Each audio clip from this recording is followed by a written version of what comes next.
Welcome aboard the 4 to 7 podcast. I am Chris, joined with my good friend Jerry. As always, it is August. Everything sucks. The Yankees suck. The Mets suck. We're here to talk all about it.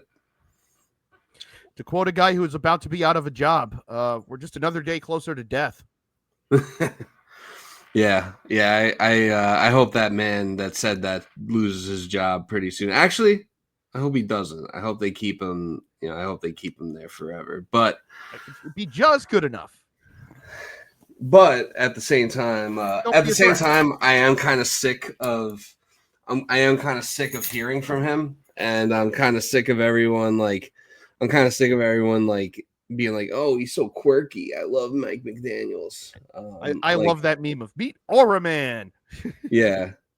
So I would be cool with seeing that go away, and then hopefully they hire someone worse to be their next head coach. But anyway, January? No.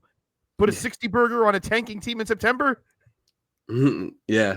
70 burger to be fair. No, but I'm selling them short. 70 burger to be fair, but that's what they do. They suck. I would talk shit, but if this audience finds out that I happen to get in a scrap in late December, in between episodes, because I know we slow down in the winter. But the Bucks do play the Dolphins late in the season, and if you find out that I got in a scrap, that's why. Yeah, I'll be at the Jets Dolphins game at the end of September. So if God bless. Yeah, so if I am in jail or dead after that, you'll also know why. I'll slide you a list of attorneys. Believe me, I know people down here. Sick, yeah. We'll talk after the show. You got my email. But yeah, we'll hop on the 4 train to get things started tonight. Yankees since the deadline have been it's not been good. They were 0-5 up until yesterday. They probably would be 0-6 for the month of August if not for a pinch hit home run by Paul-Goldschmidt. But pretty much everything set the tone for itself as far as all the good, I know I said on the last episode that, we had all the good vibes kind of back, for on the Yankee side of things. Like all the good vibes were kind of back for a minute because like every move that they made at the deadline seemed sensible and seemed like it was going to make us a better team. And we didn't really give up any premium assets for any of the guys we got. So it was like, oh, okay, like maybe we kind of, maybe Cashman kind of cooked. And now it's, just right away, it was just like, actually, no, he's the one that's cooked. Because pretty much every deadline acquisition, and by every deadline acquisition, I mean like day of deadline, like Ryan McMahon still, I think, remains like the best acquisition. And, I'm still definitely a net positive on McMahon. I actually like Ryan McMahon a lot. And that was like, at the time I was like, I don't really want Ryan McMahon. Like that would be kind of like meh for me. Like I wanted Suarez, but all things considered, I actually do like Ryan McMahon a lot as a player. I think we talked about how he's one of those guys that's like that was like just thirsting to play like any sort of meaningful baseball. And so you could tell he brings like that, and you could tell he brings that sort of attitude. Like I wish more people kind of on the team had more of an attitude of like a Ryan McMahon or a Ben Rice, where they're actually like showing and playing with urgency. How do you think Ryan McMahon feels watching his old team get smoked by the Blue Jays like that? He used to feel like, and people are upset because we lost a couple games late. Yeah, this is great. Sign me up for this every year. Yeah. Oh no, we're in contention. Right? Oh God. Yeah. Well, what sucks for him is that it was to the Blue Jays, so that puts the Blue Jays another game closer to very fair winning the AL East. So, and sometimes, I guess sometimes the heartbreak of going, sometimes there's the heartbreak of going further and and losing in the end versus, your season being over, before before Easter as it was for the Rockies. Although disappointment is relative, I suppose. yeah, although to the Rockies' credit, they have kind of racked up them. They've kind of gone on like a somewhat respectable run. Yeah, the White Sox talk has died down with them. They're not Yeah, out of the woods. Yeah, they've won 30 games. And I mean, like, over the first 2 months of the season, they won 8. So, like, there's still a chance that happens. But they do seem on a much better pace right now where, I feel like they will. I think they got, I could see them winning maybe another. They've had I could see them getting another 15 wins and kind of getting themselves out of that. They've racked up enough sweeps where it's like, okay, all they have to do is win 12 games or 11 games. Like, we've seen them run into a couple sweeps. Like, yeah, they could do that 2 more times. I'm sure I'm sure they secured enough ping pong balls for the draft lottery, so they don't have to worry about. Well, no, I think because they changed the rules. I remember seeing this when they had that horrific start, and everyone said the worst part of this is that I think you can't be in the top 5 2 years in a row now. So I want to say it's either they can't be any higher than 6th or 8th. So they were like, even if they were to break the record, they wouldn't even have a reward for it. Oh, that's rubbish. Yeah, I don't like that at all. And I get it, you want to just I get it, you don't want to encourage tanking. Yeah, I think they're trying to prevent the Orioles and Astros from ever happening again. Yeah, I mean, for every Orioles and Astros team, well, I mean, it really worked for the Astros, and it kind of worked for the Orioles. It's still kind of like TBD. I mean, obviously they haven't won any championships out of it, but they got a really good core of players. But I think that for every Orioles and Astros, there's plenty of teams that either tank or just lose a lot, and they get top picks, and it just doesn't work. And remember, they won the lottery last year because they took Charlie Condon 1, and then so they couldn't be 1 this year. So I think the highest they could be this year was I stand corrected.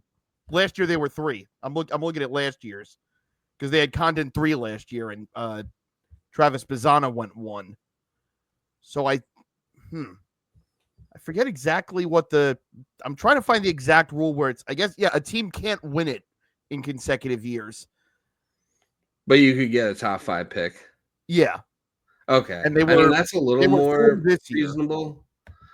I still think you should be able to. I think it should just be like distribution of ping pong balls based on how bad you are, like every other sport. But that's a little bit more reasonable. Yeah, I mean, I get you're trying to do that, but there's plenty of teams that tank or have been bad for a long time, and it just never, it never pans out or works for them. The MLB draft is like a bigger crapshoot than any other sports draft. Yeah, I've always thought that was like, especially in MLB, more than any other sport, a player being good or not is kind of an indicator that you evaluated well, because we've seen a lot of number 1 picks, or that you develop and not be anything, and a lot of top 10 picks who never even get there. Right. Yeah, or that you develop them well, because so many of these are these number 1 picks are also 18-year-old kids. Right. So I think that when you're drafting someone, obviously I think it's a little different than say NFL or NBA, where it's you're drafting someone, there's so much high-end talent. Yeah, you're drafting a high-end talent, someone who's at least been in college for a year, or if it's NFL, 3 years of college, or whatever the eligibility rules are. I think that at that point, you're more athletically developed and more developed as a person. Those 3 to 5 years definitely make a significant difference, I would say, as opposed to drafting a 17 or 18-year-old kid in high school. And plus all the different, I feel college football and college basketball, it's obviously it's not on the same level as the pros, but I feel like the game is kind of like close enough to the same, but like when you get out of high school, I feel like there's so many levels of baseball that you have to go through before you're ready for, before you're ready for the big show. There is zero chance if you're a great high schooler, even if you play at the very top end of those travel ball teams and whatnot, you probably haven't seen a sweeper. You probably haven't seen a guy whose slider is 95 miles an hour, or I mean, we see how crazy pitchers Arsenals are now. You're not seeing that in high school. You're not seeing that in travel ball. I don't care who you are. Yeah. Also, a slider and a sweeper are basically the same thing. Well, but you know what I meant. Yeah. But yeah. You're probably not seeing someone with like some ridiculous like pinpoint location, someone who can like blow 97 by you and like dot it on the corner or like dot their slider perfectly or whatever the case is, and then just get you to swing out of your shoes on like a 91 mile an hour changeup. So it is kind of interesting, not to get off topic, but real quick, like just to show that like this isn't the lock that people think it is that once the Orioles committed to the idea of, all right, yeah, we're stripping this all the way down. So 2019, they took Adley Rutschman #1 overall. That looked like a slam dunk. I don't know what that pick looks like right now because Adley Rutschman's just kind of been this for a year and a half now. He fell off in the second half of last year, and this year's been like, I guess, he's hurt, but also he's got a 1.8 WAR, which is like he's got a 1.8 WAR at the moment, which is probably going to be the lowest WAR of his career to this point. I would say, still overall, I would say that you're still probably confident about, you're probably still confident about Adley Rutschman if you're the Orioles. You probably chalk this up as more of a down year, although it has been, a really a down year and a half. But I think that you believe that the player who went to the All-Star game and got like MVP votes, will be able to bounce back and fills a very important role for that team too as a catcher. It's interesting because their top prospect right now is a catcher in Samuel Basallo, and everyone's raving about him. So he probably won't be up this year, but I'll be interested to see what they do with him next year. Yeah, maybe, and like they're a team. I could easily see the Orioles just kind of like, and I'm sure you probably like feel this way about the Braves where like, this season we're probably at a point where the Braves are dead and, same with the Orioles, but like, I wouldn't be surprised if the Orioles were like very competitive again next year and like maybe even won the division. And I'm sure you might feel the same way about the Braves. Oh, yeah. That they could very, very easily just, bounce back next year. And 100%. Sometimes weird shit happens. You just have an off year or a weird year. You go on like a bad stretch that you can't bounce back from as a baseball. So, I think that as far as Adley Rutschman goes, I would say that I would probably still think he's going to be fine. I mean, I hope he stinks for the rest of his career, or at least until he gets off the Orioles. But for the rest of that tanking run, the next year they took Heston Kjerstad too, and bomb might be loser. Done. Yeah, Colton Cowser went 5th overall the next year, and he's been okay and hurt. He's been okay and hurt. And then not really living up. And then the year that they got good in 22, they also had the #1 pick, and they took Jackson Holliday that year, who I want to say Jackson Holliday he didn't make the All-Star team this year. I know he was in the running for it. Jackson Holliday to this point's just been all right. He hasn't really been the guy they thought he was either. Yeah, he hasn't really fully put it together. And I mean, like even Gunnar Henderson, has. I feel like better than them, I would say. Yeah, I feel like even Gunnar Henderson's kind of having like not as good of he's not having as good a year this year as he did like the past 2 years. Not near his WAR is like half of what it used to be. That's fair. But yeah, that just shows you, like, even if you do want to go and tear it down, like, you still got to get it right. It Yeah, doesn't just yeah, mean, no, look, if it's you get still top very 5 hard picks. to get it right. Even with even if you're getting like even if you're picking one every year, you're Yeah. gonna hit some and you're gonna miss some. Um, so yeah, you still have to get it right, and you still have to find some diamonds in the rough as far as your prospect pool goes. So I always say that the craziest thing with the Astros is that through all that tanking, which even when they were doing it, they took Mark Appel 1 and he never signed for them. Like that didn't work. But through all of that, even when they were out there stinking it out on the field, they had a guy that they signed from Venezuela when he was like 16 for like $7,000. Like Jose Altuve was the one guy that was there the whole time. Like right, they got Correa right, they got Tucker right, they got Bregman, Springer, all that.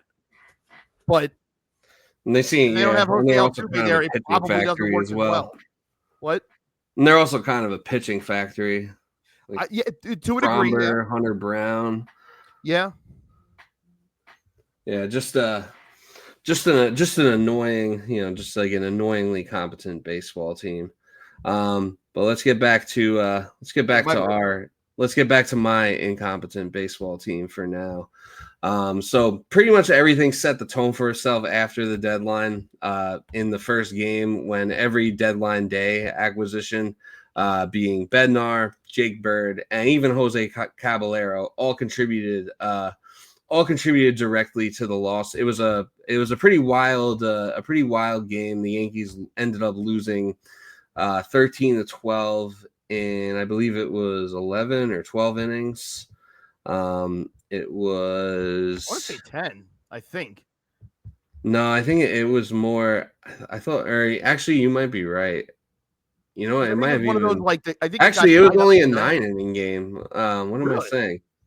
Huh. Yeah, no, they lost that game in 9 innings, but they were up 12-10 going into the ninth, and then Bednar gave up gave up a few runs in the seventh to make them lose the lead.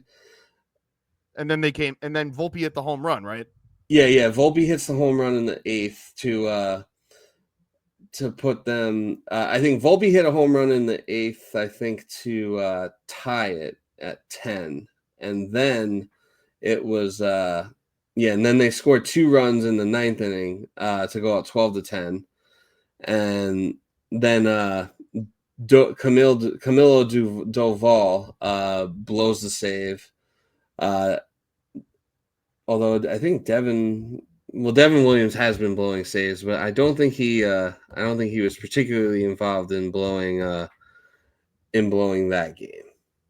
But yeah, Bednar and Doval both.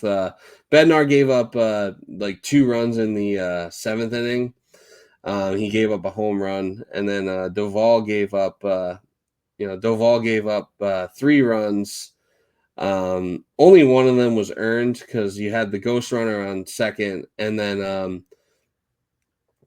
he gets moved to. He got moved, I think, to third, and then they load the bases, and Caballero had a fielding error on a base hit, which which ended the game. It was very much like the Trent Grisham Or error. actually, no. What happened was the runner gets on, both runners score because of the Caballero error, and then there was a base hit after that. The one that went like 8 feet. Yeah, Yeah. and Wells like dove at the plate and couldn't get him. Yeah. Now it's coming back to me. So yeah, that wild game where each acquisition like pretty much indirectly contributes to it. Then the next day they get shut out 2-0. So one day they score 12 runs and they give up 13. The next game, their pitching only gives up 2 runs and they score 0. So just very consistent. Consistently not putting a full game together where like every part of the team is like doing what they're supposed to do. Then they lose 7-3 in the series finale of that one. Luis Gil's return to the mound, which didn't go too well, but I wasn't really. I honestly wasn't expecting it to go that well at that point. I don't know if it was just like all the losses and frustration racking up that it's like, oh yeah, he'll get shelled because it's his first start back, and because apparently the Marlins also just own us. They're the one team in MLB history with an over 500 record against the Yankees. I say this not to pile on. I say this out of trying to relate. But I know that clip was going around the internet after the Friday loss where the Marlins announcer is like, yeah, show me more sad Yankee fans. And I just want to say to Yankee fans is, now you know how it feels to play these fuckers 15 times a year. We have to deal with that. Yeah, no, I'm sure. That literally is their World Series, is beating teams from New York. That's all they have. Yeah, no, I'm sure that's like pretty much all they have because every other game there's like 8,000 people there. There was like 100,000 people. There was like over 100,000 people collectively at the Yankees Marlins series, and they were like bragging about it. It's like, like 80% of the crowd was rooting for the Yankees, and like, it's like, cool. Do you guys have that energy when the Texas Rangers are in town? I didn't think so. No, yeah, I mean, Houston Astros came to town right after. I'm pretty sure, and like, people show up for Astros games, but I'm pretty sure it was still like 8,000 people again. Because it's like, I know the Braves and Phillies hate us. They also hate each other. They also don't like the Nationals. Yeah. It's like the Marlins, like this is it.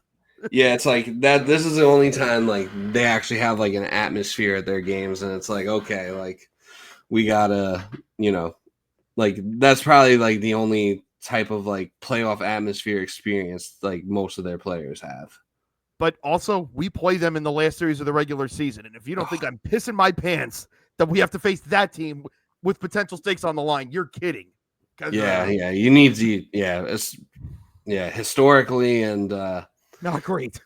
yeah, historically and currently, and it's in Miami, that series. Mm-hmm. Yeah, no, that's right after we play the Cubs, no less. Yeah. Well, the Pirates helped you out a little bit tonight, beating the Reds. I did. I can't believe we're at this point where I'm like, man, I got to be watching the Cincinnati Reds results. Yeah, they finally provided Paul Skeens with some run support. They won 7-0. The least they could do. I was at that game and had a couple beverages. So if my takes you needed it to talk about this series. Yeah, for real. I'm not judging. Yeah. So just you get swept in Miami, and that really is all they have is just making fun of New Yorkers, because otherwise there's nobody to even pan the camera to. And then we go to Texas, and it really doesn't get any better. We get walked off in the so it was the Monday game, which went to extras, and we got walked off in the 10th on a three-run homer from Jock Peterson. And Jake Bird, Devin Williams blew that game. Maybe we seeing what some of these relievers got for their return, maybe we should have traded Devin Williams, but I mean, before that, he had been pretty lights out, and the Yankees were never going to sell. Jake Bird, get ready to learn Staten Island Ferry Hawks, because Jesus Christ. Yeah, he's learning. He's currently learning Scranton Wilkes-Barre Rail Rider. Yeah. So I mean, he could be on his way to the ferry after that. Who knows? I haven't really kept track of how he's doing down there. It's just like. It's probably not going well from the sound. I don't even know. I just assume it's not going well. Yeah, probably not. I guess I have to, no bird pun intended, but I guess I have to eat the crow on that one, because I did say that maybe his numbers were a little bit skewed from playing in Colorado, and that he would be better, but that just immediately failed. Like, he was DFA'd or sent down after 3 games. So yeah, that's a great fucking trade. Yeah, awesome. So glad we did that. But Yeah, I mean that game wasn't really Jake Bird's fault. That game was Devin Williams' fault, and I think at this point, not that I'm pro closer or assigning like inning roles to relief pitchers, but I think at this point Devin Williams cannot be the closer of this team. Then, of course, the most predictable thing ever happens on Tuesday. Nathan Eovaldi's pitching against us. Why the Yankees ever decided to let Nathan Eovaldi go, I'll never know, and like it annoys me to this day. Like that's like the player that got away. That like it still annoys me, especially because of like how much success he had with the Rays and the Red Sox. I mean, he did win a World Series with the Red Sox, and I think he might have been on that Rays World Series team. No, so he was on the Rays in 18, where I think like they barely missed the playoffs. Okay, but I think he was on the 2013. He was on the 2013 Red Sox team. I could have sworn he won a World Series with them. No, it's just it's Boston and Texas are his two titles for Eovaldi. So he Oh yeah, so he won in 23 and 13. 2018 and 2023. Oh, okay. So what? He was on the Rays at the beginning of 18 and got traded to Boston. Yes. That's right. Yeah. I knew he was on. It went Dodgers, Marlins, Yankees, Rays, Red Sox, Rangers. Damn. Yeah, I didn't even know he really played for anyone before us either. Well, I remember he was like a big prospect for the Dodgers, and then it was just like, man, he just keeps getting moved. What's going on? But he got traded for Hanley Ramirez, which okay, fair. And then the Yankees he was good for us. The Yankees got him for Martin Prado and David Phelps, which like that's a fair trade. Yeah. Yeah, definitely. Or at least seemed fair, at least fair at the time. But most predictable thing ever, he shuts us out. Eight scoreless innings, 6 Ks, 1 hit.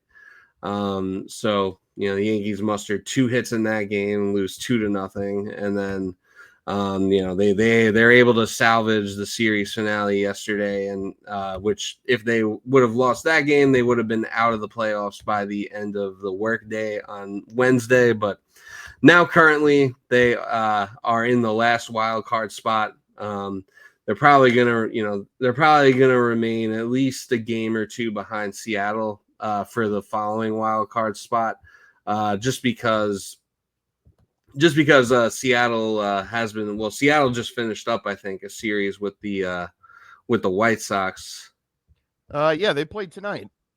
Yeah, and I think that was the last game of that series, and now Seattle will be playing.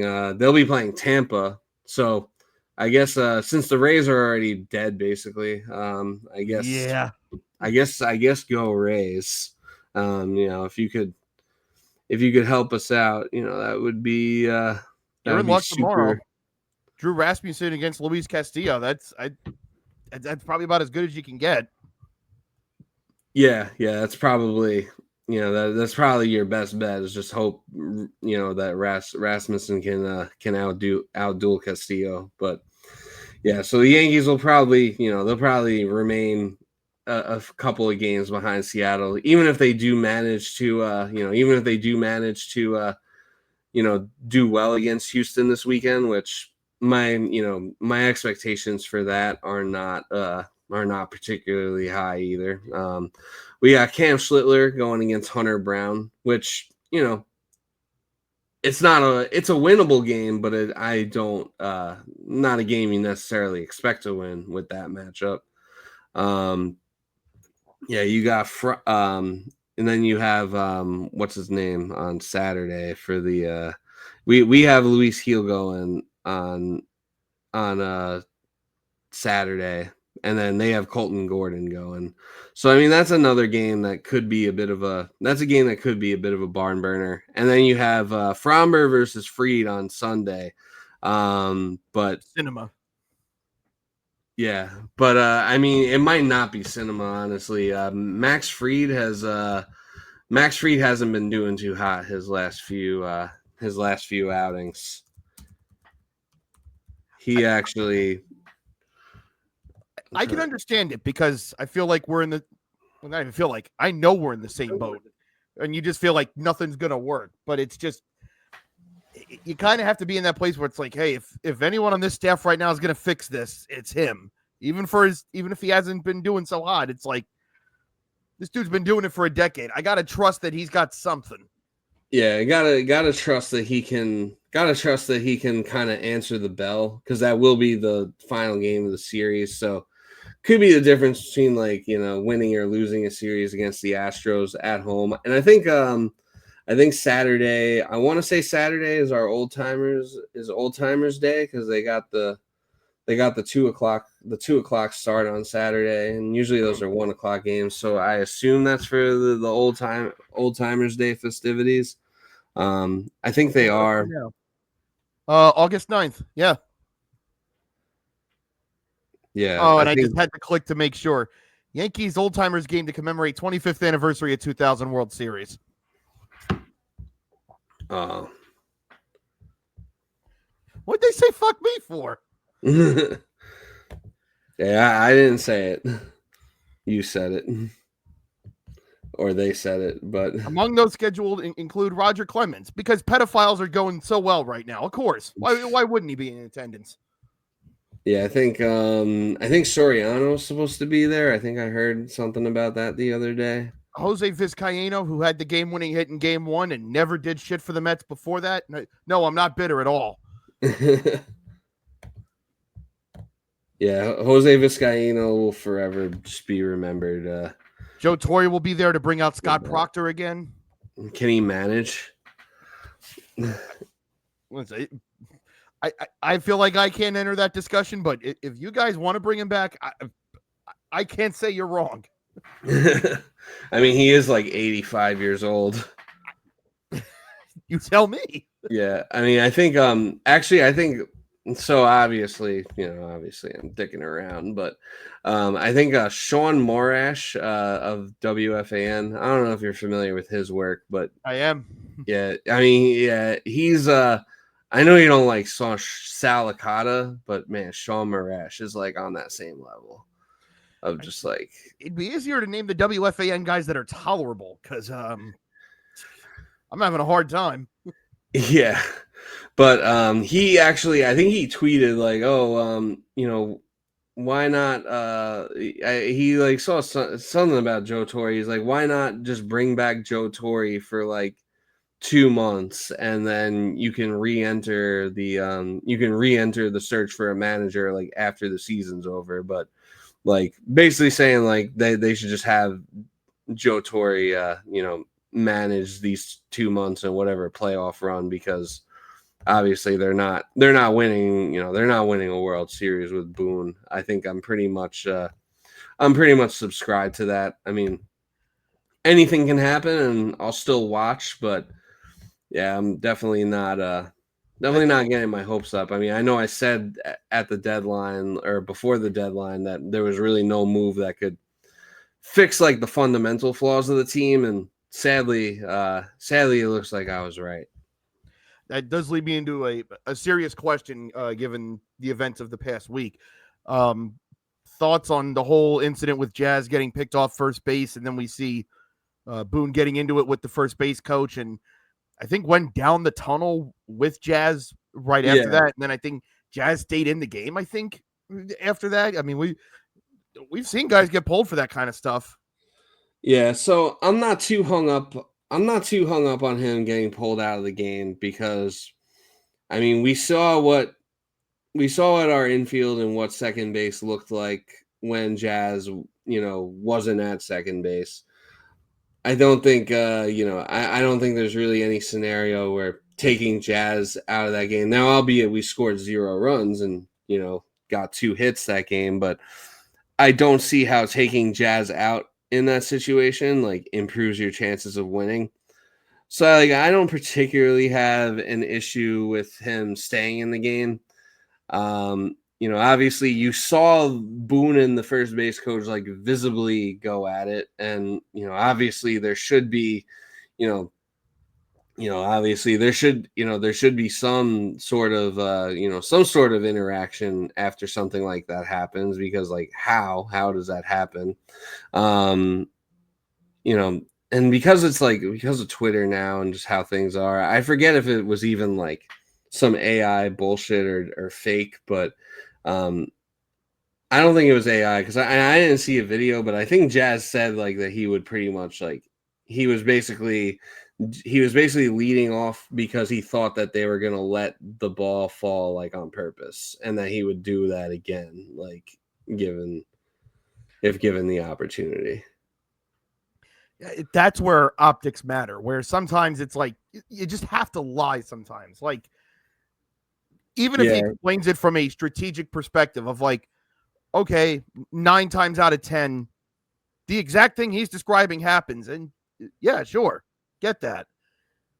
But when it doesn't work and it looks like that, and it doubles you up, and everyone thinks that you look like someone that just doesn't care or isn't or paying doesn't attention. know what you're doing. It's like, I don't think he looked like he didn't care. I didn't think he looked like he didn't care. I think he looked like. I don't think that, but I think, we see what we see online, and people just call him lazy and whatnot. And I didn't want to fall into that trap, because I don't think he is. No, I know you didn't, but yeah, I mean, I don't think that's the case at all. I think it's more like, if anything, it's like, oh, you look like you don't know what you're doing. Yeah. Which happens, which seems to be like a trend with the Yankees on the bases, is that, they run the bases like a bunch of drunks. It's always something. It's like I can't tell you how many, or like close they had losses a terrible send, I think in that Saturday game. I think it was the same game when they had that terrible send where they sent Grisham home and he got thrown out standing up. Listen, ask Met fans, we will take a terrible send over a terrible hold right now. Yeah. But I can speak from experience. I can't tell you how many times they would lose a close game when Mickey Callaway was the manager, and every time I would just hear, "Well, the guys battled tonight. They lost." Yeah. I don't give a fuck if they battled. Yeah, I've seen the videos of he who shall not be named. Yeah. We battled. But yeah, it's like he could say, like, look, they let the ball drop and then I'm screwed. Okay, yeah, that probably is what usually happens, but that didn't happen. You just got to say, look, I just got to be smarter about stuff, or I've got to have a better read. Like, something to say, like, I take ownership of this. Like, it was on me. Yeah. Ultimately, I mean, what he says doesn't, I don't think it really, I think what he says doesn't really matter at the end of the day. At the end of the day, it was a double play because, at the end of the day, it's a double play because you basically you got caught. You got caught lacking, I guess you could say. And I guess the bigger issue with all this, and from what I've seen from Yankee fans who are pretty level-headed about this, was that, okay, fine, you want to leave him in, because you think he's too important. Okay, fine. Why didn't Glaber get that same leeway when Glaber I don't arguably was a better player for stuff that, if you want to talk about like effort or whatever, we can have that conversation. But for less egregious instances of this, like, Glaber may have made his mistakes. They didn't look like that. Yeah, they don't typically look like that.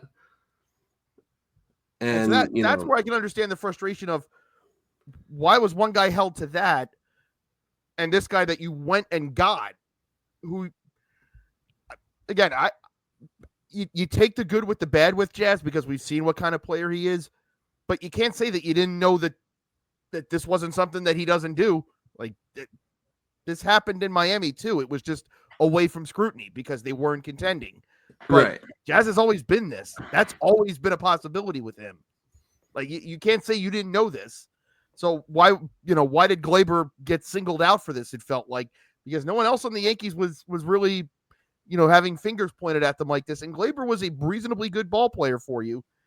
And I don't know how Yankee fans feel on the whole about how the Jazz experience has gone so far. But like this was okay. I guess that would just be the big rub as an outsider. Yeah, no, I think I think Yankee fans generally have I think Yankee fans are all pretty positive about Jazz. That like I think for the most part everyone seems to like him. At least the Yankee fans that I follow and interact with. Everyone seems to like Jazz, but it is also nothing new, and I think that the fan base was definitely divided on whether or not he should have been benched from that game after that. And who knows what Boone did or said to him, like when they went into the hallway or whatever.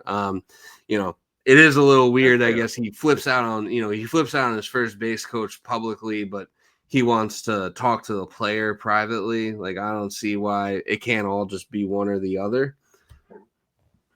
But I didn't really particularly have an issue with them, him staying in the game. But it is also like kind of, at this point, if you're gonna, like, so with the whole Glaber thing and him being the one singled out for, these types of mistakes, which, all of this has been a common theme for the Yankees since 2018. Since Aaron Boone became manager, like they've had these same problems this whole time. As far as stuff like that goes. And I guess my issue is, where I stand on it is like, all right, Glaber's gone. So now nobody's getting singled out, and like everyone's kind of just like, nobody's getting held accountable or singled out for making mistakes. It's just like a very big collective issue. So the last thing I'd want to do is go and single out another great player in Jazz Chisholm for that. I guess that's kind of where I'm at on it at this point. I know this isn't necessarily a one size fits all type thing for a lot of things in life, but I feel like you've got to be of the belief of either you get on everybody for that type of stuff. It's like, and you can hold the outfielders to this. It's like you overshoot the cutoff man, or, you're not in a real hurry to get the ball back to the infield. We're going to air you out for that. Yeah. Either you air everybody out or to have the standard be set of, hey, look, I don't care what your contract is. I don't care what the back of your baseball card says. If you make a dumb mistake, we're going to let you know about it. Or you don't air this stuff publicly either, which I think I don't think it should be aired. I don't think it should be aired publicly regardless. Like that which can stay.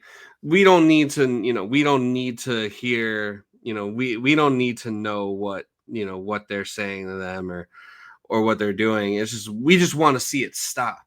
That's right. Really what it comes down to is we just want to see these dumb mistakes stop happening, and they keep happening. So I think everyone kind of has like a different idea of how you fix that. Like, it's like, okay, do you bench him? Do you bench the player? Do you, do you ream him out? Do you,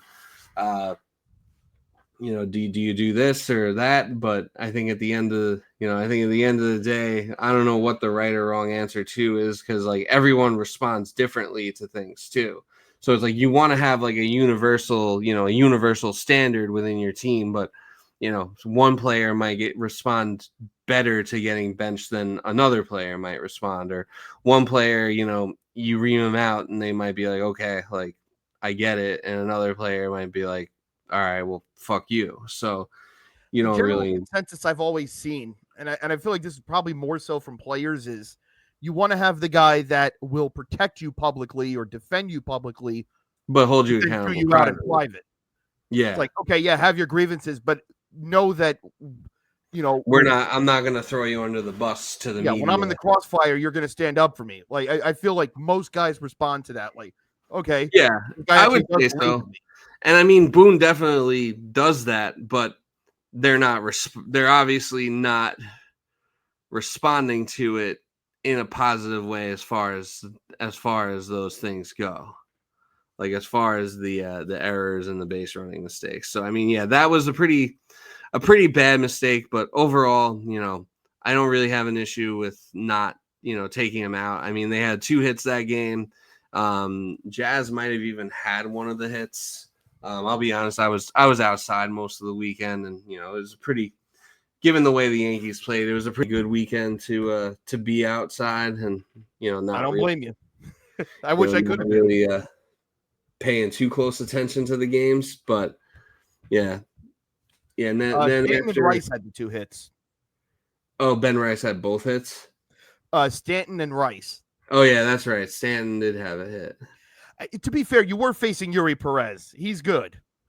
He is, but it's also like it's also not like Greg Maddux. Like you should be able to, that lineup should be able to get more, even without Judge. That lineup should be able to get more than 2 hits. I mean, that's a reasonable request. Yeah, I mean Judge is back though, so help could be on the way. We'll see how much that helps in this Houston series. After that, they welcome in the corpse of the Minnesota Twins, who are somehow still able to like field a team to play games. So, hopefully that'll be hopefully that series. Although we do play Joe Ryan in I think the last game of that series. Hopefully that'll be an opportunity for us to kind of right the ship a little bit before we head over to St. Louis. But yeah, no, it's just it's been bad lately, and it's gotten to a point where missing the playoffs is a legitimate possibility for the Yankees unless they get it together like right now. Like luckily after this Houston series, the schedule softens up. But with the way they played against the Marlins, it's hard to even really get that encouraged by it. And I guess I'll pretty much leave it at that as far as the Yankees go. From now until September 7th, so after this weekend, it's Minnesota, who just swapped out their team. The Cardinals, who can be good, but haven't been consistently good. So that's a winnable series, even for it being on the road. And even though they sold off some assets, though, they've still been playing pretty well. Yeah, I mean, they have the appearance of a good team. They have the capability of being good. It's just they can't seem to do it series over series. Yeah, then you got they're kind of we're not so different, you and I, Cardinals. Then it's 2 in Tampa, which could be anything. Yep. Then 4 in Boston, which I think it's I think it's at I think at the Yankee. I think it's at no, you're home. You're home. Yeah, my bad. I know this because around that time, like that weekend, I'm going to be in Rhode Island, and I was looking to see like who the Yankees played or whatever, or to see who the Red Sox played, because I don't know how far. I've never been to Rhode Island, but I guess it can't be too far from Boston because like Massachusetts is right there. So I was like, maybe we could, squeeze a trip to Fenway Park in, but it's going to be Red Sox at Yankees that weekend. Also, would appreciate it if the Yankees did handle the Cardinals, because they're still kind of lurking. And they're still hanging around. The Cardinals and Reds are like probably the 2 biggest threats to that last wild card spot that the Mets currently hold. After Boston, it's Washington at home, who even Mackenzie Gore's kind of lost his form, so you got that.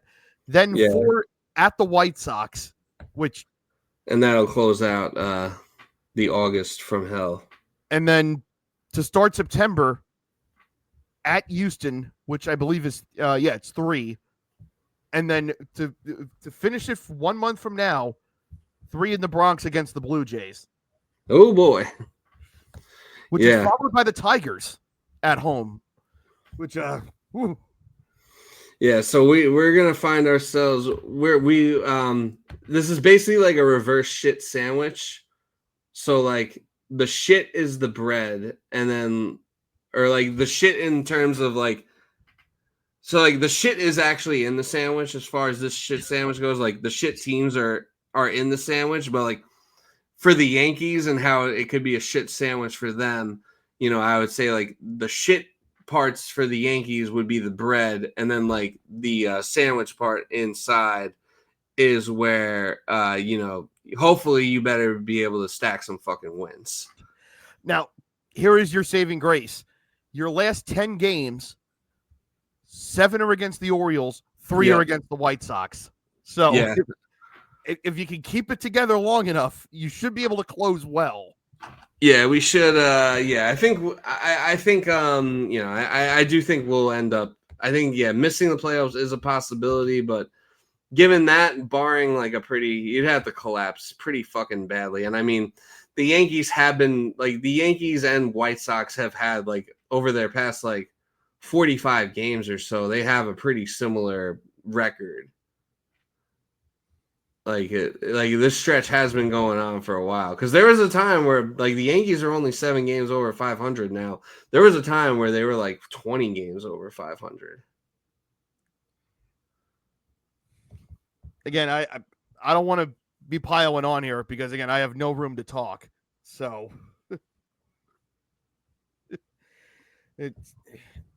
again, you still have arguably the best hitter in the sport. You've got a guy who's still will probably finish top 10 in the Cy Young voting. At least one of like Bednar at least still seems like I don't think he's a lost. Like out of all the guys you were worried about, Bednar was the one you were worried about the most, and he might actually be the most usable out of this group. He might be the most usable and most reliable one so far. I mean, I guess credit to Bednar. I mean, he did lock down the game yesterday, which he did by getting a 5-out save. He threw like 42 pitches in that 5-out save. And he got all 5 outs were via the strikeout, which made him the first Yankee reliever to get a 5-out save with all 5 outs being via strikeout since Goose Gossage did it, I believe in 1982. I saw that on the World Wide Web yesterday. Goose Gossage is furious that he's being compared to someone in 2025. Yeah, let alone David Bednar. Just like a fat dude who drinks beer. He comes out to sticks. What is that? I kind of, I mean, they haven't been home yet since they got him, but I kind of hope they keep they keep the Renegade entrance. Maybe since the Yankees would be eating the salary anyway, just say, hey, Bob Nutting, give us that light show. We know you don't want to pay for it anymore. That's probably why he intervened on them trading Bednar last year. And the Steelers are enough of a national fan base that there probably is a decent amount of Yankee Steeler fan clubs. There's definitely a faction of those that exist. The people who like winners, the winners of the world. That's your man's. Yeah. These are. There ain't no Met Laker fans. There's no Met Duke fans. That's true. Yeah. There probably aren't too many Met Cowboy fans either. Good.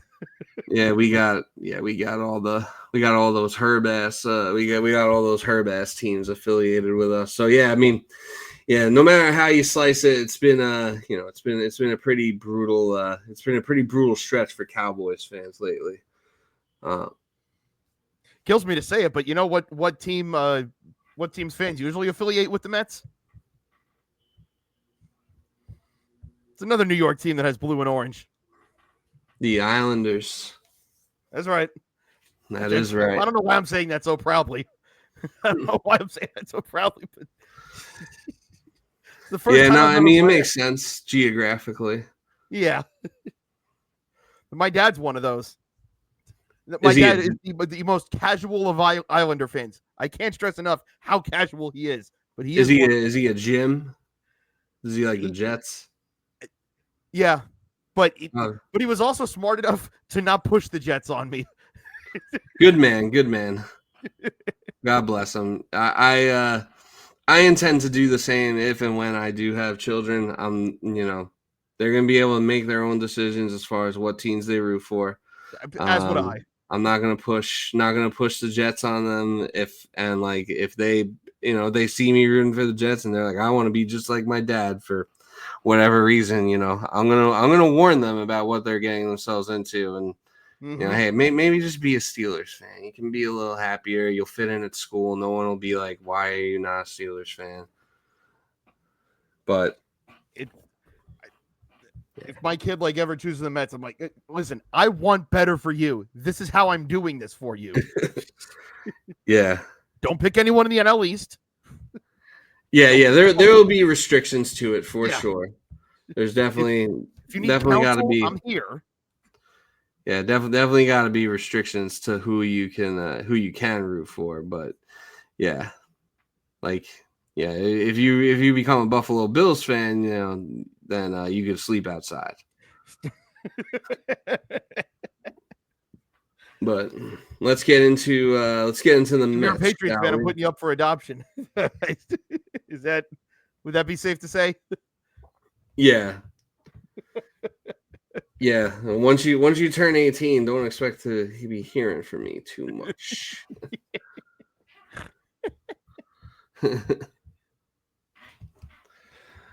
So as far as the Mets go, I did run two on our social medias. I did run two polls about whether or not it's time for the Mets to fire Eric Chavez, and I'll have you know that on both polls on both Twitter and Instagram.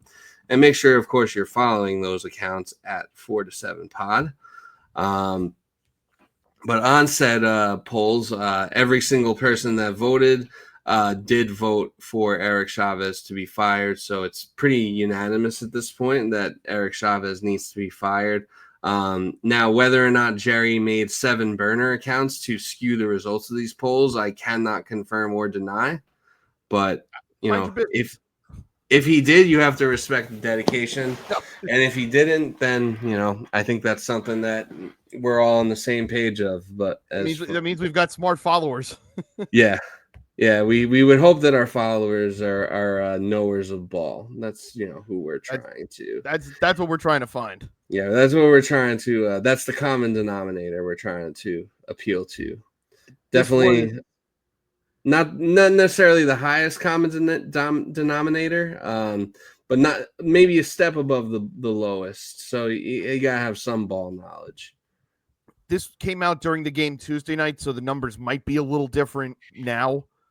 But just to tell you how bizarre things are at the moment, and I guess we use the Brewers because they're the team on the insane run right now, and we're seeing them this weekend. But hard hit rate for the Mets, 3rd in the league. The Brewers' hard hit rate, 25th. The Mets batting average on ball in play, 27th. The Brewers' batting average on balls in play, 3rd. Why is that?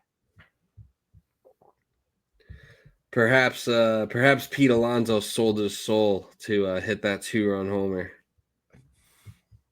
And the down payment ended up being the pitch to the hand back in June, as it turns out. Could have.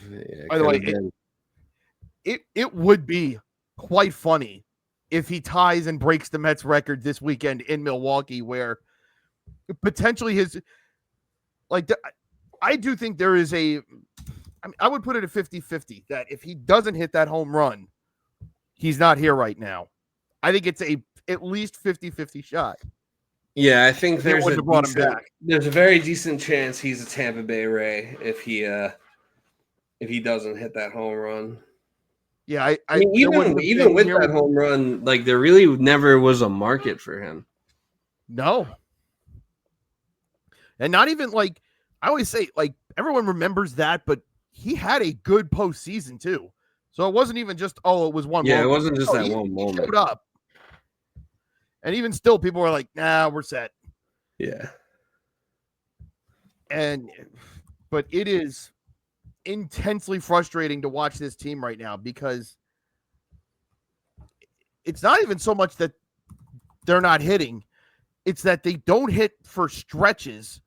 And then, like we saw the comeback the other night in the game that they lost in extras. They're fully capable of this.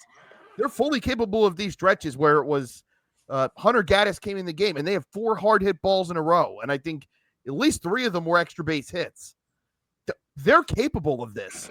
It's there, especially when, I'll continue to hammer the point. If you're 4 big stars, you have a guy who finished second in MVP voting last year, and in a world where Shohei Ohtani doesn't exist, wins it. You have Pete, who's about to set your franchise home run record.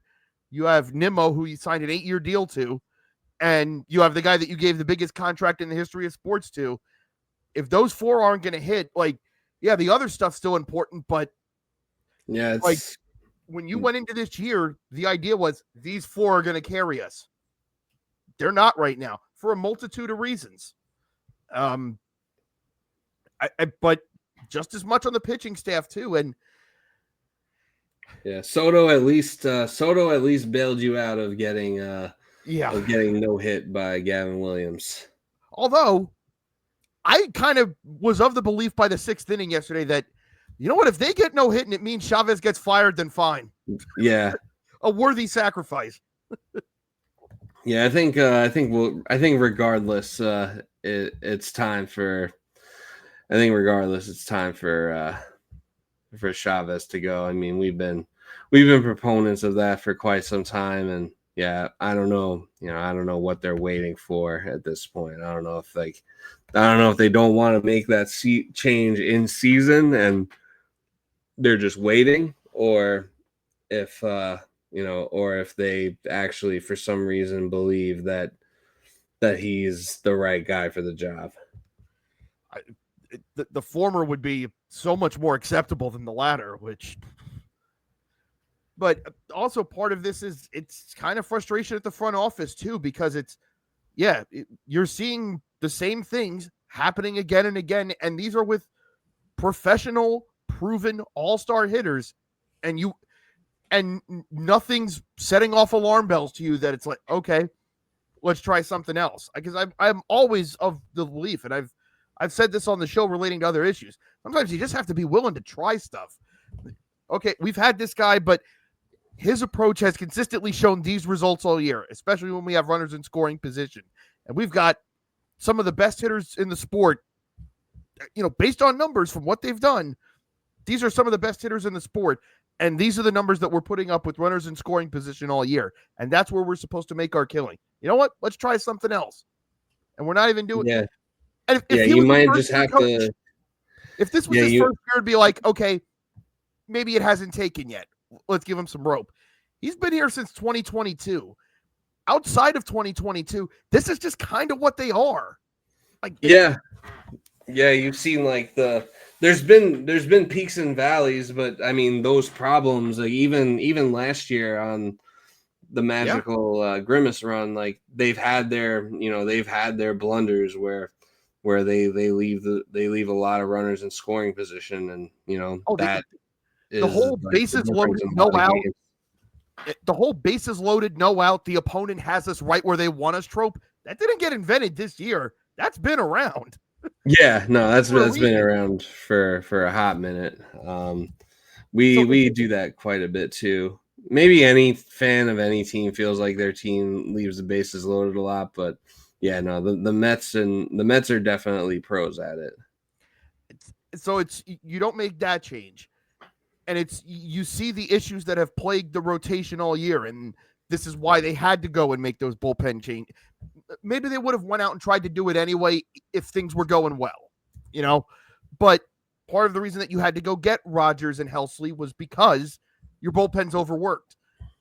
Yeah. And I think they've said they haven't had a non-Peterson pitcher throw 6 innings since June 7th.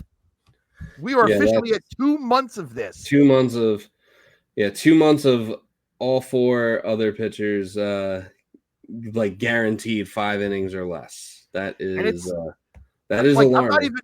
I'm not even mad at Clay Holmes about this. I think the issue that Clay Holmes has run into is just it's his first time being a starting pitcher in 7 years. And especially so when he was the starting pitcher on the Pirates, I don't think they were asking this of him. They were asking him to No, throw he a was strike. never giving this kind of length to the Pirates. Yeah, the Mets are asking him to be a valuable part of this team.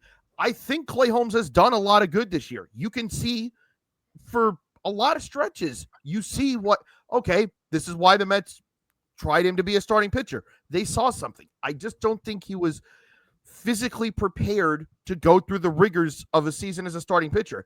And I'm not saying that he can't. Matter of fact, I would be willing to put money. I'm not a betting person, but if I were, I would definitely put money down on him having an excellent year next year, because I think he will be much more prepared to withstand He'll be more physical demand of it. He'll be more stretched out. Like they probably should have made him like a long reliever for this year, if anything, to like ease the transition. So you have that. The Montes signing, with apologies to Stefan, it's just not working. Like the fact that he's still getting run and he's going to start this weekend is very Wilponish. We used to see this all the time where it's like, well, they gave this guy $16 million for 1 year. He stinks, but, well, they're paying him $16 million. Just got to keep running him out there. Like, that's what the old regime used to do. Like, this would not be a problem for you guys anymore. When you have McLean and Sproat dominating AAA for months, and this was a thing that Stearns used to do all the time. Like, he called Brandon Woodruff up during a playoff race. He called Corbin Burns up in a playoff race. He does this. This is not unfamiliar territory to him. I think the best and you thing got to face right now is Woodruff this weekend. It is going to be very tough for me tomorrow night. Brandon Woodruff was someone that I covered 10 years ago when he was making his way up through the Brewers system. I am a big fan of his. Tomorrow night I will feel like the Wesley Snipes hesitation meme. Yeah. I don't know if he knows that, but might actually have to shed a tear. I will. But this is not unfamiliar territory to David Stearns, and for the life of me, I can't figure out why you don't bring McLean and Sproat up. Make Holmes the bulk guy. We talked about like they need that guy right now that can pitch 2 or 3 innings at a time. Obviously, you can't expect Holmes to throw 6 right now, and I'm not saying that as an indictment of him. But like we said, he might not be able to hold up. Could he give you 2 or 3 good innings right now? We see him do that every start, where he starts out fine and then he physically tires. Right. Can he be that ace in the hole for you as a short guy, or a guy where it's like, hey, look, starter just got knocked out in the 3rd inning. We need someone to stabilize the game right now.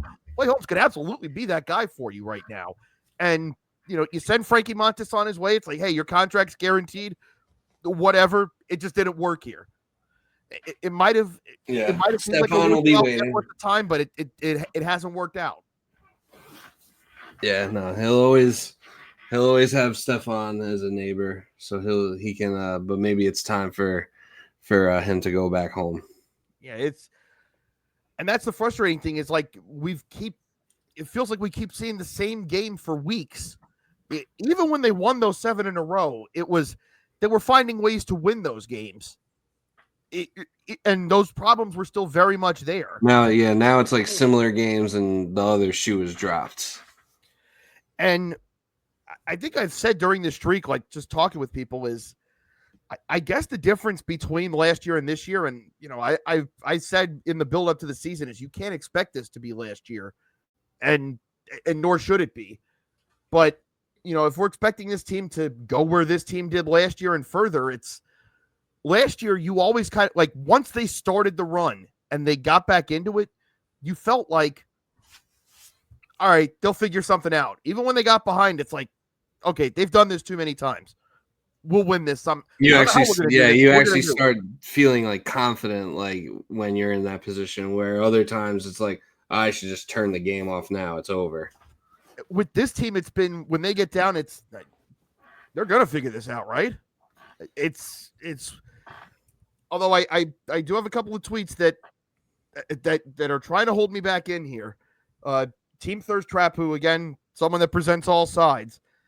We all love the 2024 team now, but at this time last year, they were heading into a stretch where they lost 2 of 3 to the Angels, beat the Cardinals in a makeup game, took 2 of 3 from the Rockies, then got annihilated in Seattle, and then lost 2 of 3 at home to Oakland.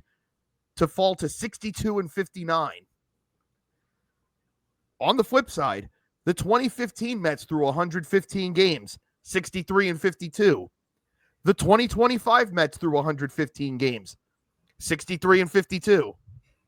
Yeah, a lot of parallels. I also there was the one that random Eugenio stat you sent me about how like his last home run with the Mariners before getting traded back to them was like a game where Brian Whoop threw like 83 pitches and then and the Mariners won. And I think it was the same score both games. And then like this game, Brian Whoop hit Eugenio hits a home run and Brian Wu throws 83 pitches and the Mariners win. Here's what it was. September 12th, 2023. The Mariners score 8 runs on 11 hits, a Tuesday night win at home. Starting pitcher Brian Wu wins and throws 83 pitches. August 5th, 2025. The Mariners score 8 runs on 11 hits in a Tuesday night win at home. Starting pitcher Brian Wu wins and throws 83 pitches. We live in a simulation. That shit is spooky. But back to the Mets. I mean, it does seem puzzling why Stearns always seems to cheap out when it comes to starting pitchers. He always seems to go either like the short-term route with like older pitchers, or he kind of gets guys to bridge the gap before before like some of these prospects are ready.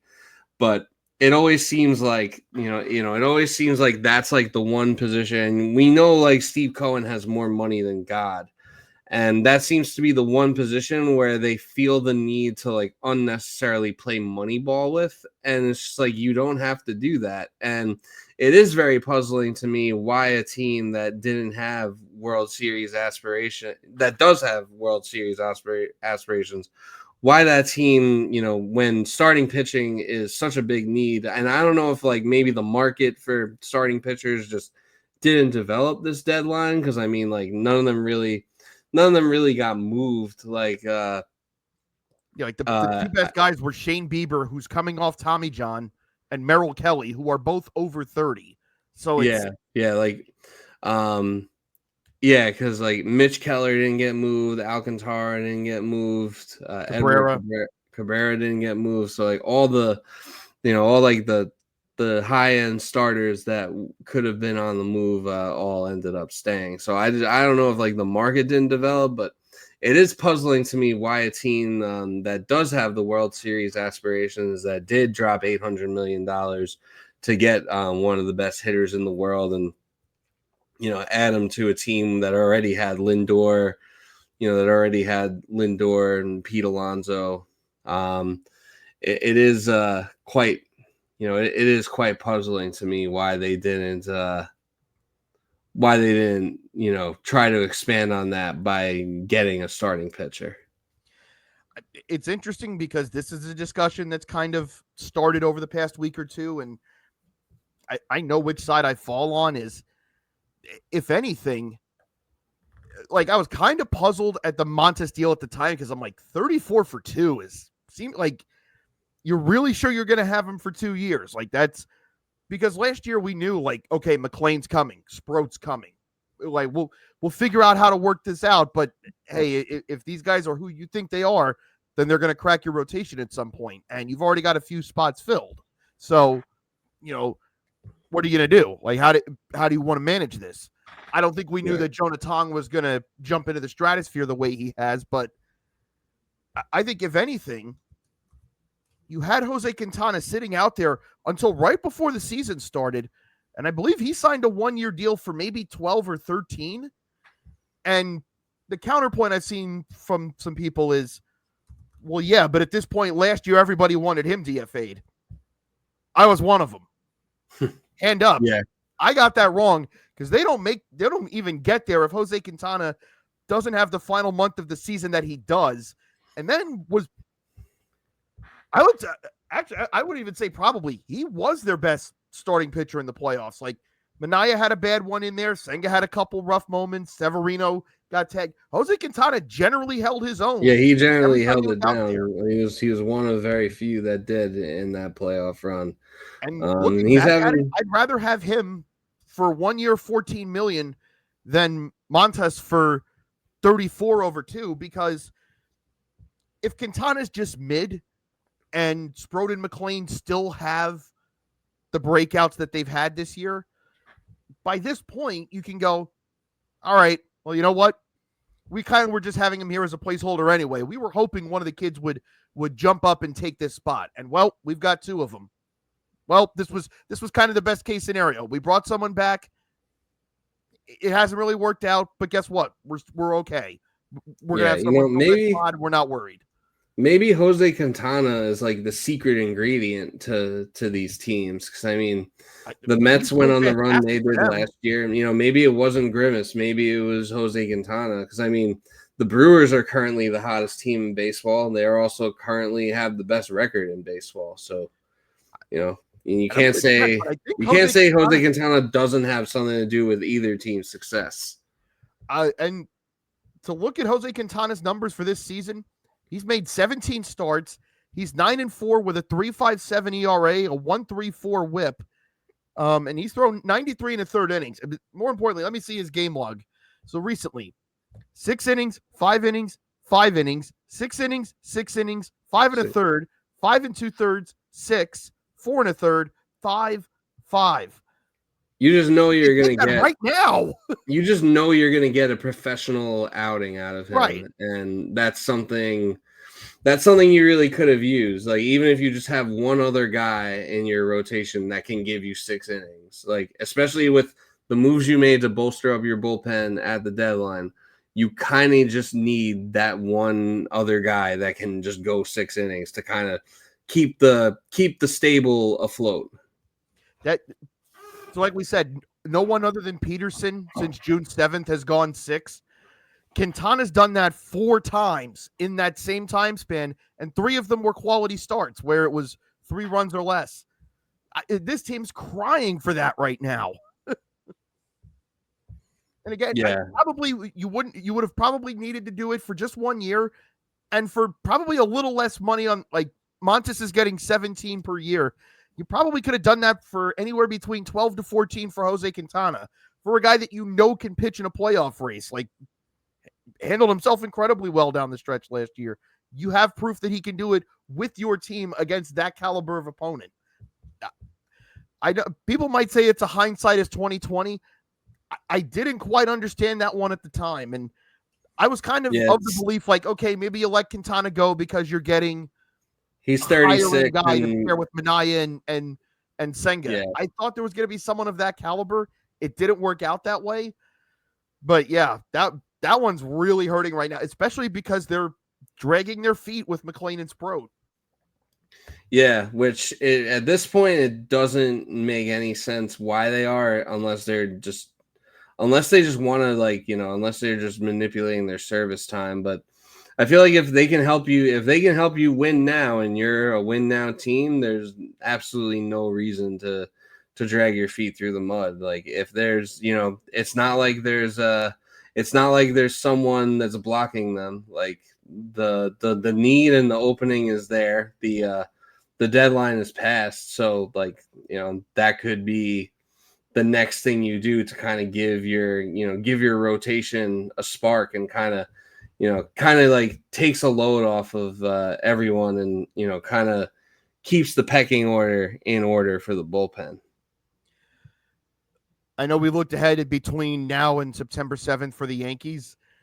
This is a pretty big stretch that's coming for the Mets starting this weekend, because they go to Milwaukee for 3, and the Brewers are on a heater at the moment. Yes. They get Monday off, and then they come back home to play the Braves, which I know it's the season that they're having, but it's still the Braves. Yeah, you know how those games can be. It could be anything. Then next weekend it's 3 with Seattle, and the last one's in Williamsport for the Little League Classic. And again, I can actually see the pitching matchups for that, because that's as far out as they go. They're gonna have to see Brian Wu and George Kirby in that, so eek. That'll be fun. Then they get Washington, which, all right, a breather. Then you got to go to Atlanta. Then the Phillies come to Citi Field. And then you got the Marlins after that, which, like we've said, kind of have something there. Like, not even just like the whole, they're getting up for us. They kind of got something there. Yeah, I mean they are back like right around 500. Yeah, they're like, they got Augustin Ramirez for Jazz. He looks like he's going to be something. Kyle Stowers looks like he's going to be something. Yeah, we've mentioned, having having those two Cabrera and Perez to go with Sandy. That's something. Yeah, it's like a pretty good front end of your rotation. And then to start September, they have to go to Detroit for 3. Ew. And then to end, between now and September 7th, the end of that stretch is 3 in Cincinnati, who are currently the closest team to them in the wild card standings. And then after that, they have to go to Philly for 4.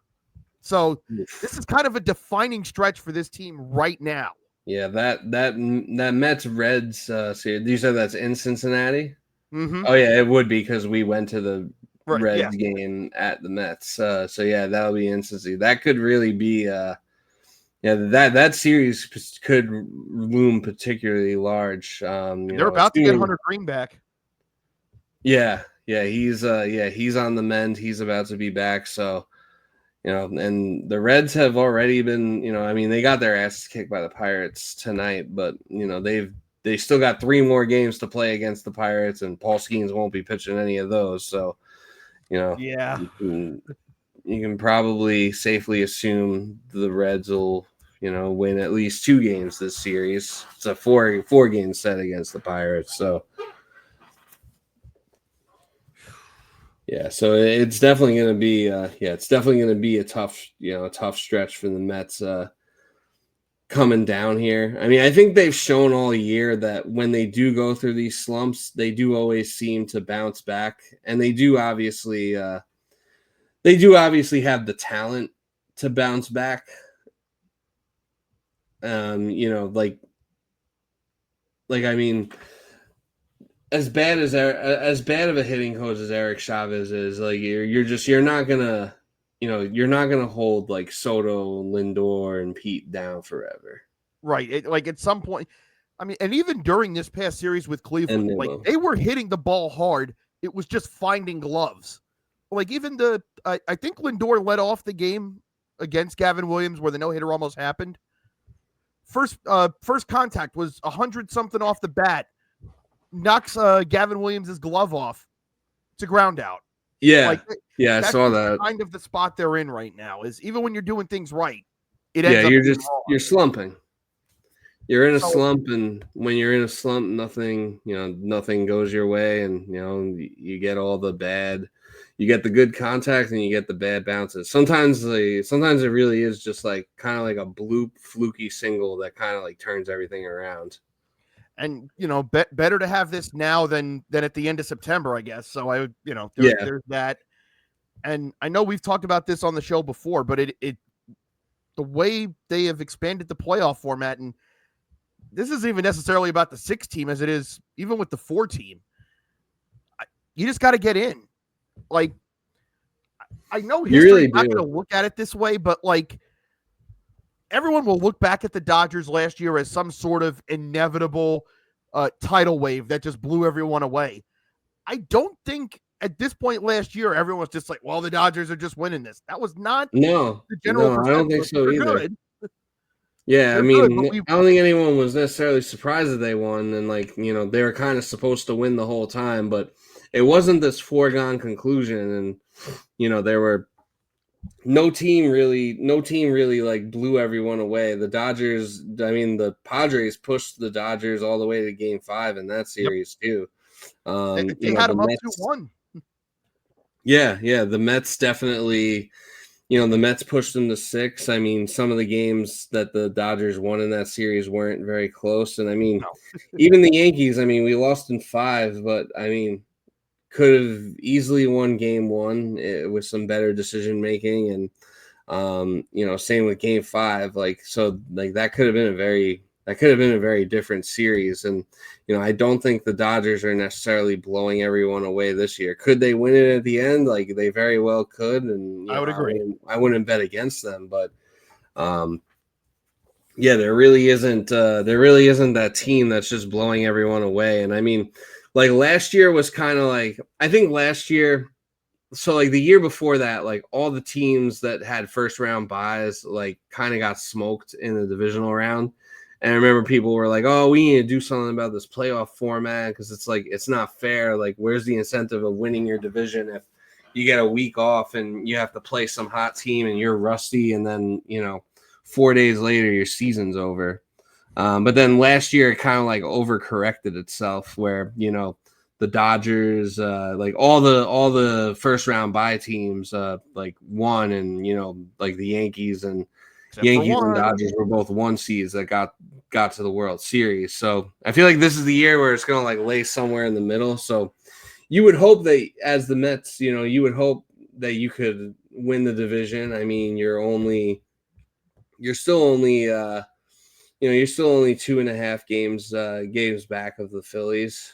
So a little less ground to make up than we have for the Blue Jays, and we're also the Red Sox are past us too. But and we have 7 games left with the Phillies, so there's that. Like it's so there's a chance. We've talked about it before too. Like the Phillies are good, and they definitely seem like they're gonna be a problem this year. And like I think Kyle Schwarber is basically like the runner-up to Shohei for MVP in the NL at this point. Some people might even say that he has a case for it. I want it on record. I want Steve Cohen to go get Kyle Schwarber this winter. He's a free agent. Get one. You have the money. You have a need at DH. Yeah, why the fuck not? Get one back on the like. They took Zach Wheeler from us. Cool. We're gonna get them back with their best hitter.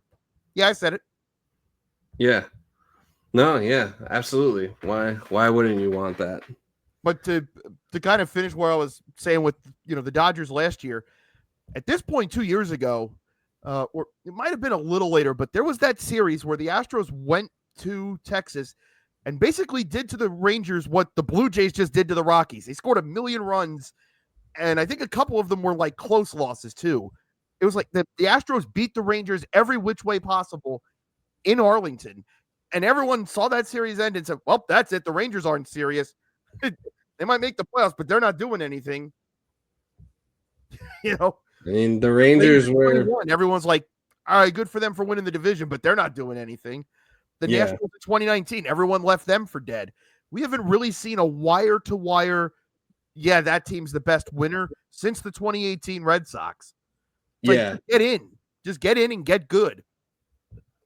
Yeah, get in and get hot. That's all you really need to do. I mean, I think ultimately at the end of the day, like there is an advantage to winning the division, and maybe even an advantage to getting that first round bye, so you don't have to like burn your best starters in the wild card round. But and your bullpen. At the end of the day, like there's it's been proven over these past couple of years that there's many different ways to bake this cake. So yeah, you just got to get in at this point. And I think all things considered, I'd say the Mets are still in a good position to get in. I do think they'll get in, and it could very well come down to like those games against the Reds and the Phillies. Like obviously all these games down the stretch are pretty important, but I would have especially large magnifying glass on those games.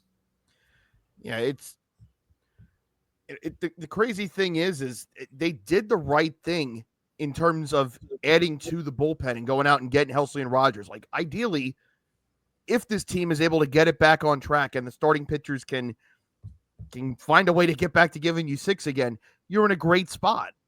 And then with the way postseason baseball works now is, and we've seen this for, I would really say like since the Royals won it in 2015, where they did it, where they just had, they were throwing out Herrera and Madsen and Davis, and they had, those were the big 3, but they also had some good guys behind them.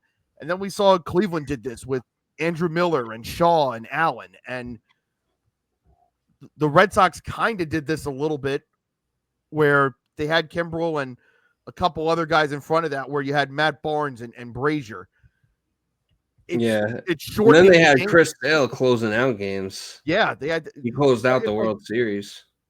Someone brought it up, like for all the talk about like, oh, the Mets starters don't really give you length. Look what the Dodgers starters did in the playoffs last year. Like Flaherty was good, but like That wasn't 2014 Mad Bum out there. No. Like, Walker Buehler was not being confused with 2003 Josh Beckett. Like, well, maybe in game 3 of the World Series, he looked pretty best Beckett-esque, or maybe we just looked really bad. But that game, I was at that game where he shoved against us. But for the most part, it was a lot of, all right, the starters just do enough. Our offense will outslug everyone, and our bullpen won't let anyone get back in the game. That's how they won. Provided that the Fab Four, well, actually, I'm not going to say Fab Four because that's where all this kind of started. But if your top four can start hitting like the players we know them to be, there's no reason the Mets can't do that exact same playbook. Yeah. Get 5, hopefully 6, and then you've got 3 monsters in the back end of your bullpen. That should be enough. Yeah, I would say what's frustrating is this team has all the marks of a team that can win a World Series. We've seen other teams do that lately. They just don't look like one right now. Yeah, they don't look like one now, which, I mean, it's okay to not look like one when it's okay to not look like a World Series team in August, because this isn't when you're winning a World Series, but it is a time where you can lose ground and potentially lose out in a playoff spot. So, you either way, you definitely want to like stop the bleeding sooner or later. I think, maybe being back in Milwaukee, maybe it helps Pete remember who the fuck he is, and maybe that sets off like a chain reaction throughout the rest of the lineup. I mean, look at it this way: they don't even have to face the Miz. I mean, I know they did hit him, but all things considered, I'd rather not face him. Yeah, especially not now. No, I mean, Rhys Hoskins' bitch ass isn't even going to be there. He's hurt. Yeah, so you won't have him, which I don't know if that's a good thing or a bad thing, the Mets, because like on one hand, I feel like he could his presence could fire them up, but he could also like get under their skin and like fuck them up more. Yeah, you know what? I'm kind of leaning that way because given the way we're playing right now, if Rhys Hoskins homered against us, I would sound like Jeff McNeil after the average strikeout. Yeah, a lot of yeah, you don't need any John Boy breakdowns for those. No. God, it can't be football season fast enough. Right? Yeah. Football is just around the corner, just in time for the real stretch run, because like you have the stretch run of September, but you at least kind of, and obviously like those September games are going to be stressful as hell, but at least you got football to also stress you the fuck out. Save me, Mike Evans, please. Yeah. Must be nice. Any final thoughts or predictions as far as like what you're expecting to see from the Mets, and like kind of like same time, if we record again the same time next week, what will a good week look like for you?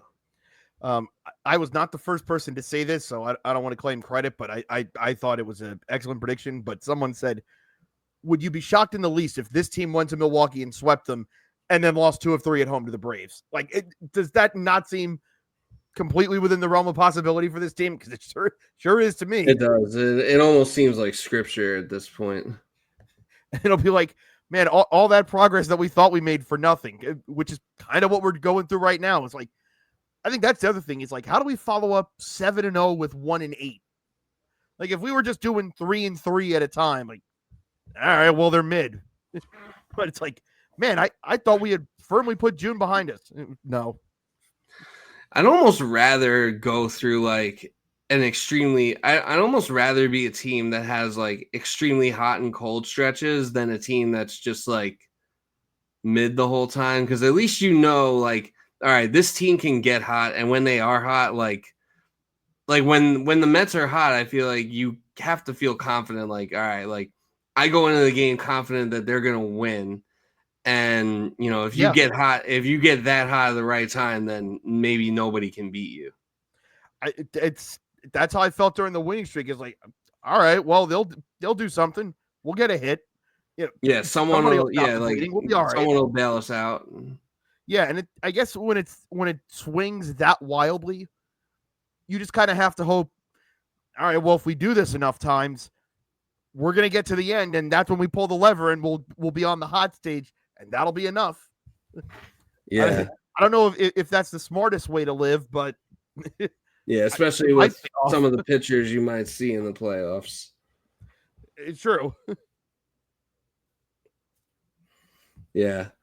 Yeah, no, I think that definitely sweeping the Brewers and then getting swept or 2 out of 3 losing that series to the Braves sounds like pretty possible.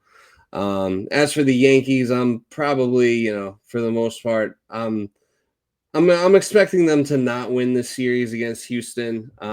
I do think they should probably sweep the Twins or at least take 2 out of 3. Like Joe Ryan is pitching one of those games and he could just shut our entire lineup out. Like he's good enough to potentially do that. So, we'll see how it goes. And it is Yankees versus Twins. That's heritage. Yeah, that is heritage. So because you're always waiting for your team to potentially drop. Like the Mets just lost to the corpses of the Guardians, who are, either most of their players were either traded or are suspended for gambling at the moment, or not suspended, but under investigation for gambling. Suspension probably coming. I mean, I would assume at this point, if Luis Ortiz has been out for over a month now, and Clase has been out for it's been like a couple, a week or two. Yeah, they cleaned out his locker, so clearly he's not coming back anytime soon. And he was one of the best closers in the game. So I think we can officially remove Emmanuel Clase from the Hall of Fame discussion because he's got a PED suspension and this. Yeah, all those. No chance. I remember last year people were comparing him to Mariano Rivera. I didn't forget. That's done. I didn't forget, and I'm just gonna say now that that's cute. But by the way, also in light of getting split by the Guardians, y'all still lost the trade. Sorry, fight me. I'm sorry. I'm not sure if that's how this works, Jerry. I am standing on business. Yeah. Well, we have Ahmed Rosario now, so we're the real winners. Good luck. Yeah, no, good luck is right. I mean, to his credit, he hasn't really been. I mean, he hasn't played much, but he hasn't really been a net negative. So here's the thing: what I would always say about Ahmed Rosario, he was never a bad baseball player, and I don't think he's ever been a bad baseball player. Like, if you're not expecting him to be the guy that carries your team, he's perfectly fine. Now, what your expectations were at any of those stops varies. Yes. Same with Andres Jimenez. I never thought he was bad. Like, even for the 1 year that the Mets had him up, I was like, that's a decent player. For people to conflate that to where it's like, oh, well, the guy who had been a consistent all-star had one down year. Oh, well, we don't like this team. Well, we're just going to say that the other team won the trade. No. Yeah. Rosario's actually a bad faith-ass argument. Yeah. Rosario's actually been doing pretty well. I mean, he's only had 5 at-bats, but he's 3 for 5 in those at-bats as a Yankee. Probably needs to be your defensive replacement late in games at short. That's just me, though. Yeah, I wouldn't I wouldn't go against that. He has 3 hits, one of them's a double. He has 1 RBI, so maybe he can kind of carve out maybe he can carve out a little bit of a role for himself. Maybe he is the defensive substitution in short. Also, like why they didn't put Caballero at short in that Marlins game. Yes. And instead of what they should have done was, because I guess they moved Cody Bellinger to first base because they had pinch ran for Rice. Understandable. That was my first reaction when I saw that highlight was like, wait, why are they playing him in right field? He's an infielder. What's this? Yeah, what they should have done was put Caballero at short, take Volpe out, and then put Austin Slater at right field. Yes, because he can actually play the outfield. That's what he does. maybe that doesn't happen, but what do I know? Anyway, make sure you're subscribed to the channel. Make sure you're following us. This is all Jude's fault, and Right. we'll see you next week. See ya.